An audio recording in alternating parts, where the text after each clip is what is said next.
Mradi huu tunaozindua leo ni sehemu ya mradi mkubwa unaohusisha kuunganisha miundombinu ya nishati safi ya kupikia kwa taasisi 453 wenye thamani ya shilingi bilioni 25.8. Gharama za mradi huu zinabebwa kwa 100% na serikali ya Tanzania kupitia wakala wa nishati vijijini REA.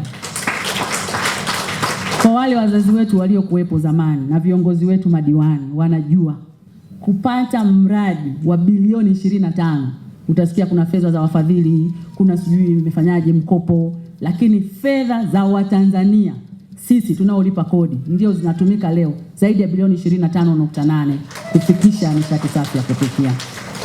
Serikali imedhamiria kuhakikisha kuwa Watanzania wanapata nishati safi, salama, nafuu na rafiki kwa mazingira sambamba na kutimiza malengo ya maendeleo endelevu. Uzinduzi huu ni sehemu ya utekelezaji wa mkakati wa taifa wa matumizi ya nishati safi ya kupikia kwa maana ya 2024 hadi 2034 ulioasisiwa na serikali ya awamu ya 6 chini ya uongozi wa Mheshimiwa Dr. Samia Suluhu Hassan, Rais wa Jamhuri ya Muungano wa Tanzania, kwenye lengo la kuhakikisha angalau 80% ya Watanzania wanatumia nishati safi ifikapo mwaka 2034 kama vile ilivyoainishwa katika